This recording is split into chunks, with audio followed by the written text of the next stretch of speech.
আসসালামু আলাইকুম। আজকে ছিল আমার বাচ্চাদের স্কুলের পিঠা উৎসব, রুহ ইন্টারন্যাশনাল স্কুলের।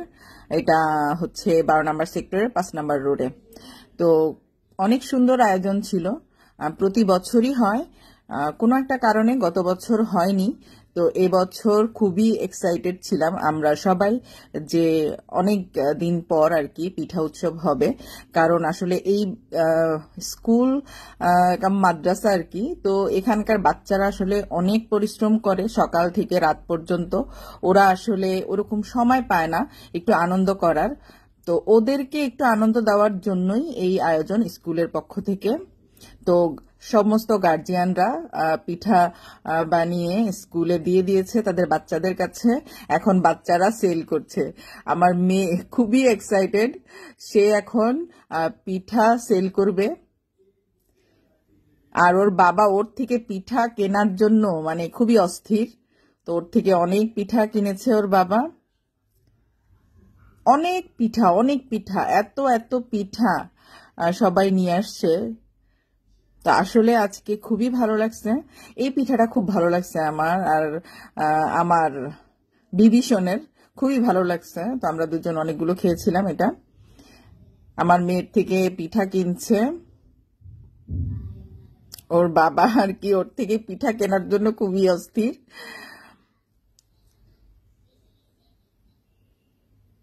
আজকে খুবই মজা করেছে বাচ্চারা। আসলে ওদের স্কুলের বাচ্চারা মানে এই সুযোগটা ওরা পায়ই না। একমাত্র শুক্রবারটা ছুটি থাকে, সেদিন অনেক টায়ার্ড থাকে, রেস্ট করে। কিন্তু আসলে এই ধরনের একটু ছোটখাটো আয়োজন বাচ্চাদের মনের মধ্যে একটা বড় রকম প্রভাব ফেলে। বহুদিন এই ভালো লাগাটা থাকে ওদের জীবনে এবং সব সময় মনে করে। কারণ আমার মেয়ের এখনো মনে আছে 2 বছর আগে যেটা হয়েছিল যে পিঠা উৎসব, সেটা ওর এখনো মনে আছে। সেখানে আমি যেতে পারিনি, আমি একটু অসুস্থ ছিলাম, সেজন্য সেদিন আমি যেতে পারিনি। তো এইবার এই জন্য আমার মেয়ে খুবই ছিল যে আমি যেন যাই ওর সাথে। এত এত পিঠা, মানে দেখলে মানে খাবো কি, দেখতেই মনে হচ্ছিল যে শান্তি লাগছিল যে এত পিঠা একসাথে। আসলে এত ধরনের পিঠা তো একসাথে দেখা হয় না। আমরা সবসময় বাসায় হয়তো 4-5টা আইটেম করে খাই বা কিনে খাই, কিন্তু এত এত আইটেম মানে না দেখলে বিশ্বাস করা যায় না যে মানুষ আসলে কত ধরনের পিঠা বানাতে পারে। এটা খুবই সুন্দর একটা পিঠা ছিল। ওর বাবা তো কিনতে কিনতে অনেকগুলো কিনে ফেলছে পিঠা।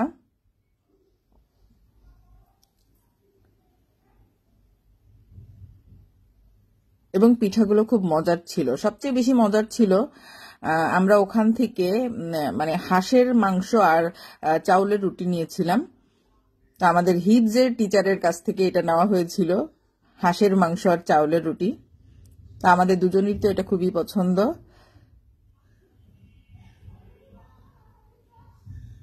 কত ধরনের পিঠা, মাশাল্লাহ। মানুষের মাথায় কত ধরনের ডিজাইন। তো এত এত বাচ্চাদের গার্জিয়ানদের এত এত ডিজাইন তো হবেই, স্বাভাবিক এটা। এই যে হাঁসের মাংস আর হচ্ছে চাউলের রুটি।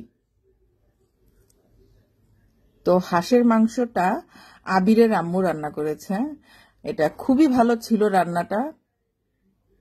হাঁসের মাংসটা খুবই ভালো লেগেছে। এই যে এত এত পিঠা, আমার বাসায় বক্সে পিঠা রাখতে রাখতে রাখার আর জায়গা নাই।